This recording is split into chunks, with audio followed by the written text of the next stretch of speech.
السلام علیکم ورحمۃ اللہ وبرکاتہ۔ ایک پوائنٹ میں جس پر خصوصی بیان دینے والا ہوں اور یہ ہماری بہنیں غور سے سنیں اور اس کو جب آئے گا تو اس کو اپنی سرکل میں، سہیلی کی سرکل میں شیئر بھی کریں اور عمل بھی کریں۔ غار ثور ہم لوگ گئے تھے تو وہاں پہ ہم نے بتایا تھا کہ 3 دن اللہ کے رسول صلی اللہ علیہ وسلم ابو بکر رضی اللہ تعالیٰ عنہ کے ساتھ وہاں موجود تھے۔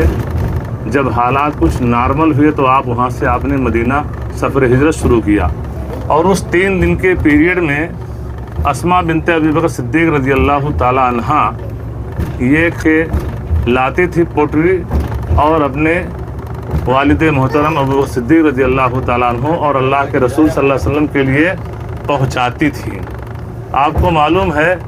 کہ یہ آبادی نہیں تھا، نہ سڑک تھا، نہ لائٹ تھی، نہ محلہ تھا۔ یہ پہاڑیوں پر چڑھتے اترتے، پہاڑیوں پر چڑھتے اترتے ہوئے، اور حرم سے تقریباً 4 کلومیٹر وہ جگہ ہے، اور ایسے ہی یہ غار حرا بھی 4 کلومیٹر سے زیادہ ہے۔ یعنی آپ سوچئے کہ جب یہ اعلان ہو چکا ہو کہ محمد صلی اللہ علیہ وسلم کو زندہ مردہ کسی بھی شکل میں انسان لائے گا، اسے سرخ اونٹ انعام میں دیے جائیں گے، تلاش جاری ہے، اور اس بیچ میں اسماء بنت ابی بکر کی جرأت کو داد دیجئے کہ وہ اپنے والد محترم اور اللہ کے رسول کے لیے کھانا اور تیار کر کے، اور حرم ہے وہاں ان کا گھر تھا اس کے آس پاس میں، اور وہاں سے وہ یہاں پہنچاتی تھی کھانا۔ تو کتنی جگر کا کام تھا اس دین کے لیے خدمت صحابہ نے کی، تو یہ خواتین صحابیات نے بھی کی۔ لیکن آج ہماری بہنیں ہیں کہ کتنے گھر ایسے ہیں، کتنے شوہروں کی شکایتیں ہوتی ہیں کہ مولانا اگر مہمان کوئی اچانک آ جائے تو ہماری محترمہ کا پارا ہائی ہو جاتا ہے۔ وہ کہتے ہیں کیا یہ ریسٹورنٹ ہے؟ جاؤ جس کو لے آؤ، ہوم ڈیلیوری زندہ باد ہے، ہوم ڈیلیوری۔ تو بھائی یہ ایسا کیوں؟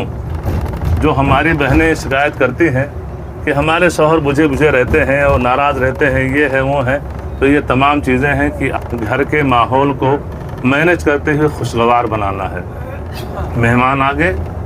بڑی ہنسی خوشی سے اس مہمان کی آپ ضیافت کیجئے، سامان ضیافت آپ تیار کیجئے، اور یہ حدیث سامنے رکھیے، یہ واقعہ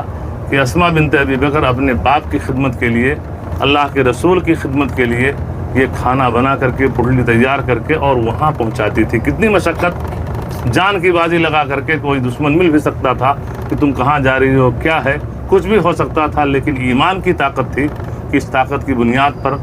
اسماء بنت ابی بکر صدیق رضی اللہ عنہ یہ وہاں کھانا پہنچایا کرتی تھی۔